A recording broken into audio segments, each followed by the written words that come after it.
Pengurus Pusat Pemuda Muhammadiyah, Pansus Hak Angket KPK yang digulirkan DPR dikatakan oleh Pemuda Muhammadiyah cacat hukum. Tak hanya cacat hukum, Pansus Angket KPK dianggap sebagai upaya pelemahan sistematis terhadap KPK. Pemuda Muhammadiyah meminta KPK untuk tidak menghadiri pemanggilan Pansus. Selain itu, pengurus Pemuda Muhammadiyah juga meminta KPK mempercepat proses dugaan korupsi KTP elektronik. Kami lihat terang angket ini adalah upaya melakukan perlemahan secara sistematik terhadap KPK. Oleh sebab itu KPK nggak perlu datangi kalau diundang. Kami dari Pemuda Muhammadiyah siap membackup KPK secara moral, secara politik. Tentu kami ada di belakang KPK. Tadi menurut Pemuda Muhammadiyah bahwa adanya pansus angket KPK ini merupakan bentuk pelemahan sistematis terhadap KPK. Pak Mahfud setuju dengan pendapat itu? Iya, setuju. Memang begini loh, ini angket ini kan tidak jelas yang mau dicari apa gitu ya. Kalau yang mau dicari itu keterangan Miriam tentang penyebutan orang-orang DPR yang menekan, itu porsinya pengadilan, bukan porsi politiknya DPR. Kan itu nanti harus dibuktikan di pengadilan tentang penyebutan itu, dan KPK sudah siap membuktikan. Kalau DPR lalu di dalam angket lalu mengombro-ombro ke soal BLBE, soal sensuri, dan yang pemimpin-pemimpinnya sudah ganti, itu tidak bisa juga. Iya kan, ini kan mau minta pertanggungjawaban orang yang sedang menjabat. Kalau institusi tentu saja nanti bukan itu caranya, bukan dengan angket, kan begitu. Nah oleh sebab itu menurut saya kalau perlu jalan tengah, pertama tunggu pengadilan. Ini pengadilan kan sudah mau jalan.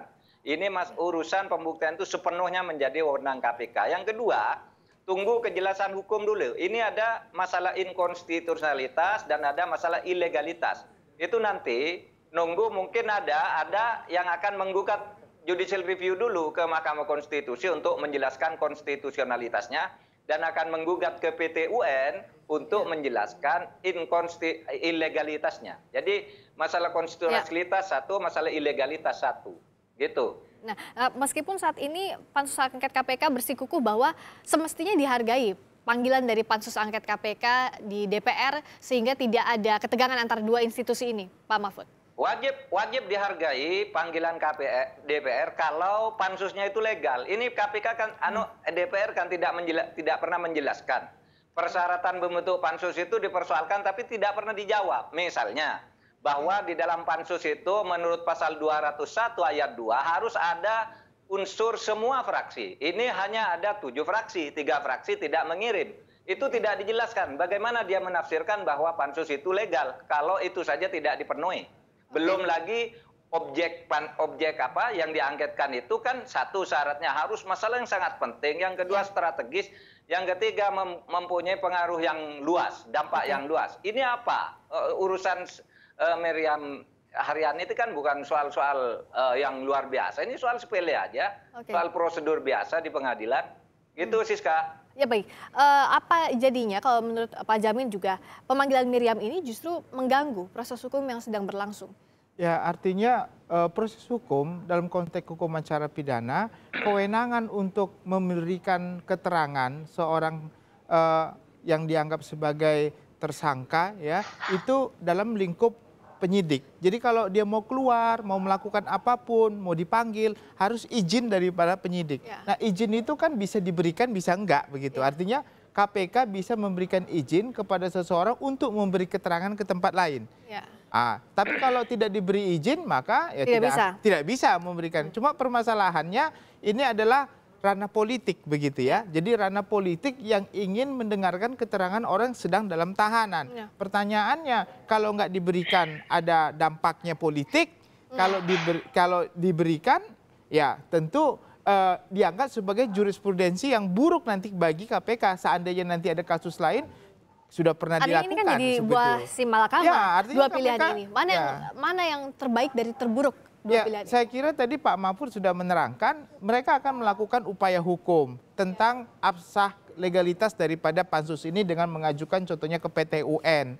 Saya kira ya biarlah nanti pengadilan yang menentukan apakah kira-kira hak angket yang digulirkan ini secara legalistik mempunyai kekuatan hukum mengikat untuk memanggil orang atau tidak, atau lembaga-lembaga hak angket ini sudah sah secara hukum. Kalau memang enggak, ya kan itu putusan pengadilan harus dihormatin semua pihak begitu. Sambil menunggu upaya hukum ini dilakukan oleh KPK, Pak Mahfud, apakah selama proses ini KPK berhak untuk tidak memberikan kewenangan terhadap DPR untuk memanggil siapapun yang posisinya dalam tahanan, khususnya dalam hal ini Miriam S. Haryani?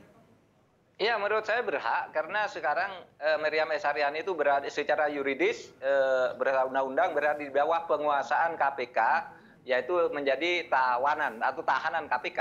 Nah, kalau itu artinya boleh KPK menyatakan tidak ada alasan hukum yang bisa diterima untuk menyerahkan Miriam S. Haryani. Oke. Meskipun berkali-kali ditekankan oleh pansus angket KPK di DPR bahwa ini tidak akan menyinggung-nyinggung soal pro justisia, yang dikonfirmasikan kepada Bu Miriam nantinya tidak akan menyangkut soal kasus. Ini pun dibenarkan oleh apabila KPK tidak mengabulkan permintaan ini, Pak Mahfud? Boleh, karena itu diperlukan kan. Boleh jadi KPK menyatakan meskipun DPR mengatakan itu, tetapi potensi untuk menanyakan itu, mengingat latar belakang lahirnya pansus itu, memang yang akan ditanyakan kan itu. Apakah benar dia ditekan, siapa yang menekan, dan sebagainya. Dan tekanan-tekanan itu tidak ada, sudah dibuktikan di pra-peradilan. Kan sudah selesai. Di pengadilan tipikor juga sudah ditunjukkan dalam proses persidangan terhadap si Irman itu. Oke.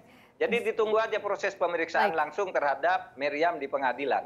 Baik, kalau dari sisi Pak Jamin, ini yang nanti dimintai keterangannya Bu Miriam ini apakah justru bisa mencederai proses hukum jikalau KPK mengizinkan Bu Miriam untuk dipanggil ke forum DPR? Saya malah berpikir sebaliknya, begini, apa yang disampaikan oleh Ibu Miriam di dalam BAP maupun di persidangan, lalu dia diminta keterangan oleh DPR, lalu dia memberikan keterangan berbeda, artinya kan Ibu Miriam sudah memberikan keterangan palsu lah di depan pengadilan atau BAP. Kalau berbeda yang diberikan ke dalam anggota dewan begitu.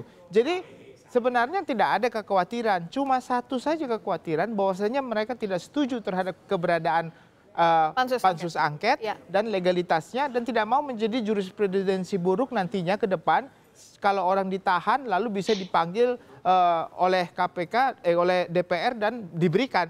Cuma itu aja. Jadi di sini nampaknya ada egoisme sektoral lah gitu di antara kepala institusi ini. Ya, ini dari awal saya sudah mengatakan terbentuknya KPK ini karena berbagi tugas antara KPK bisa nangani korupsi, jaksa bisa nangani korupsi, lalu polisi bisa menangani korupsi. Akhirnya ya semua mempunyai kewenangan yang bisa dianggap ini lebih baik dari yang itu lebih baik. Mana yang harus lebih dijaga? Yang pertama, proses politik yang sedang berjalan ini atau proses hukum yang saat ini berjalan terhadap Bu Miriam? Saya kira hukum itu harus lebih tinggi statusnya daripada ranah politiknya. Karena ini menyangkut privat orang ya. Artinya tindak pidana yang dilakukan orang perorangan begitu. Jadi tidak ada tindak pidana yang menyangkut ke stabilitas negara gitu. Ini kan tidak, sebenarnya biasanya nih tindak pidana korupsi cuma anggota dewan. Jadi bukan tindak pidana makar atau yang mengganggu ketentraman negara sehingga DPR bisa berpolitik untuk bisa menenteramkan ini. Jadi sebenarnya ini nggak ada faktor yang lebih besar dalam hal ini begitu. Terakhir dari Pak Mahfud, jadi solusi jangka pendek yang bisa diambil dengan adanya deadlock antara KPK dengan pansus angket DPR terhadap KPK ini seperti apa? Ya, pertama saya setuju dengan Pak Ginting tadi. Ini soal hukum, jadi harus hukum yang diutamakan. Kedua, jalan tengahnya sudah saya katakan tadi. Tunggu pengadilan pemeriksaan pengadilan tipikor saat memeriksa Miriam. Sebentar lagi, tidak akan lama lagi. Yang kedua, pastikan dulu konstitusionalitas dan legalitasnya melalui Mahkamah Konstitusi dan Peradilan Tata Usaha Negara. Itu saja. Kalau enggak ya nanti bertahan gitu malah ribut terus. Sudah mau lebaran kan mereka sudah istirahat aja dulu. Baik. Jadi pastikan dulu konstitusionalitas juga legalitas dari pansus angket KPK. Terima kasih Pak Mahfud MD, mantan Ketua Mahkamah Konstitusi. Terima kasih juga Pak Jamin Ginting, pakar hukum pidana Universitas Pelita Harapan sudah bergabung di Kompas Petang.